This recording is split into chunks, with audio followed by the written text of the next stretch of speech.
Pamahalin natin ang iyong sambayan ng laganap sa buong daigdig. Puspusin kami ng pag-ibig kaisa ng Papa namin si Leon, Obispo namin si Roberto, lahat ng mga obispo at mga pari, ang mga tagapamuno ipinaboto mo sa amin, lahat ng mga magulang. Alalahanin mo ang mga kapatid namin na himlay nang may pag-asa sila'y muling mabubuhay, gayon din ang mga pumanaw. Pagdasal natin ang mga yumaunan, kasama na ang mga yumao na sila ay sakristan pa lamang. Pagdasal natin ang may sakit, may suliranin, kapayapaan ng ating tahanan, ng ating bansa at ng buong mundo. Kaawaan mo, pagindapating kami lahat, makasalo sa iyong buhay na walang wakas, kaisa ng mahal na Birhen Maria, ina ng Diyos, kaisa ng mga apostol, lahat ng mga banal, kasama si San Tarcisio, si Saint Dominic Savio, at ang iba pa. Lahat ng mga namuhay dito sa daigdig na katubod-lugod sa iyo. Maipagdiwang naman namin ang pagpupuli sa ikararahan mo sa pamamagitan ng iyong anak na aming Panginoong Jesucristo. Sa pamamagitan ni Kristo, kasama niya sa Kanya ang lahat ng paraan at papulay sa iyo, Diyos sa mga makapangyarihan, kasama ng Espiritu Santo, magpasawalan hanggan. Amen. Tumayo po, Ama namin, sumasalangit ka, sa bahay ng mga ito, magpasa amin ang kaharian mo. Sundin ang loob mo dito sa lupa para lang sa langit. Bigyan kami naman ang aming kakanan sa araw-araw, at patawaran mo kami sa aming mga sala, para na pagpapatawad namin sa nagkakasala sa amin, at huwag mo kami ipahintulot sa tukso, at ayaan mo kami sa lahat ng masama. Pinihilin namin kami adya sa lahat ng masama, pagkalooban ng kaginhawaan araw-araw, iligtas sa kasalanan, ilayo sa lahat ng kapamakan, samantala aming pinananabigan ang dakilang araw ng pagpapahayag na tagapagpaginhawa namin sa Jesucristo. Sapagkat sa iyo ang kaharian at ang kapangyarihan at ang kapulihan magpakailanman. Amen. Panginoong Jesucristo, sinabi mo sa iyong mga apostol, kapayapaan iniiwan ko sa iyo, ang aking kapayapaan binibigay ko sa iyo. Tungayan ang aming pananampalataya, huwag ang aming mga kawalan ng utang ng loob, pagkalooban kami ng kaginhawaan, pagkakaisa, ayon sa iyong kalooban, kasama ng Espiritu Santo, magpasawalan hanggan. Amen. Ang kapayapaan ng Panginoon ay laging sumainyo. At sumainyo rin. Ibahagi sa isa't isa ang kapayapaan ng Kristo. Peace be with you.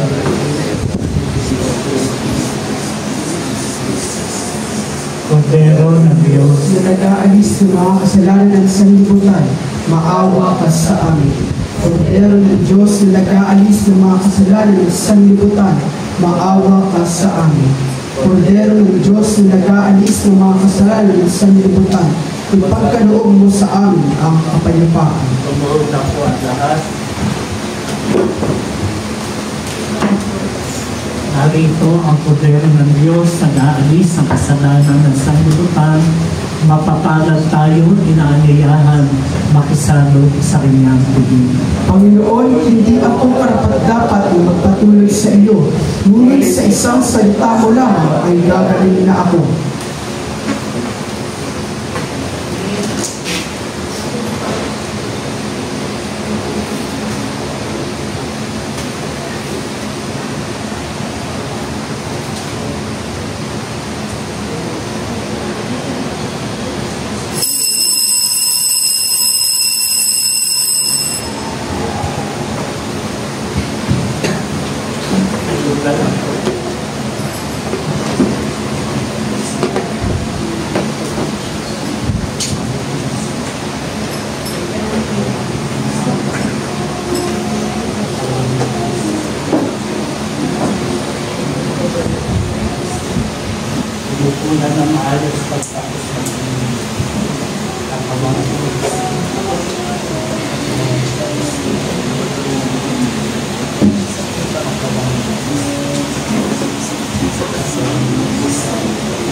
Manalangin tayo.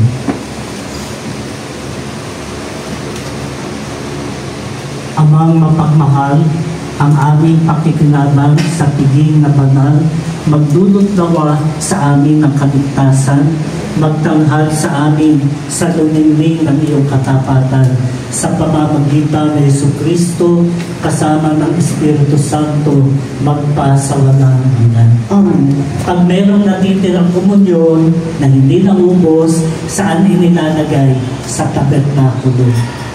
Asaan ang tabernakulo? Nandoon. Pag dumadaan sa harap ng simbahan, kahit nasa jeep kayo, dapat mag-upos kayo. Kasi naroon yung tabernakulo at ang naroon ay si Kristo. Lalo na pag pumasok ka ng simbahan, hindi ka ba sa parang pumasok sa sinehan? Lalo na kung dadaan kayo rito, dapat marunong kayo mag-genuflect. Tinuruan na ba sila mag-genuflect? Anong tuhod ang kumakapit sa lupa pag mag-genuflect? Kaliwa, kaliwagan, kanan, diba? O kaya nga chinecheck ko lang kung alam nyo diba? Parang katulad din ng Korte Suprema, chinecheck niya kung uto-uto tayo. Kaya minsan, baka sinadya nilang maliin ang desisyon. Diba? Kumampi sila sa sinungaling at magnanakaw. Ibig sabihin, baka tinetesting nila, uto-uto kaya ang mga Pilipino. Hindi naman kailangan maging abogado ka para malaman mo na mahuhulog sa impyerno ang sinungaling at magnanakaw. O kaya nga, akmang-akma doon sa Ebanghelyo. Ibig sabihin, alam mo palang mali. Dapat tinuro mo sa nagkakamali. Kasi yung nagkamali, hindi siya pwede magkamot ng ulo. How much more sa sakristan? Hindi pwede nagkakamot kayo ng ulo at hindi nyo alam ang inyong tungkulin. Kaya mayroong formation.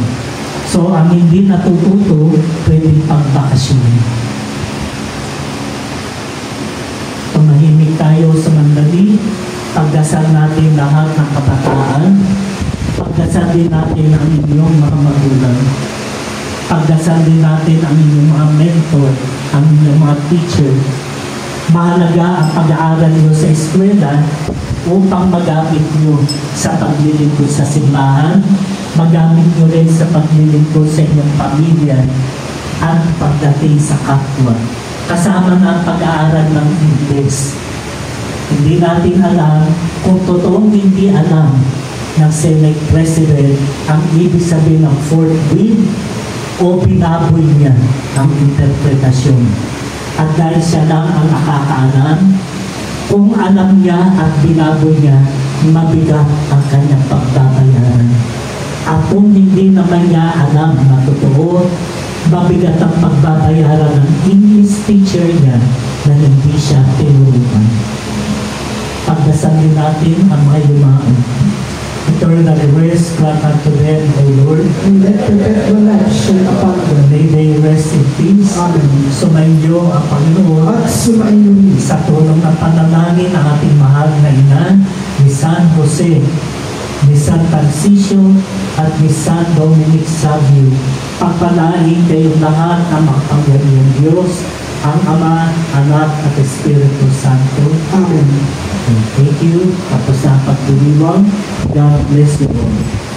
Salamat sa Diyos. Okay, San, bakit natin binuksan? Kasi meron kami na hindi ka nais. Please, lamaan ang medyas. Huwag isusuot ng basa ang medyas. Ibig sabihin, dapat araw-araw nilalaban ang medyas para hindi amoy kachichas.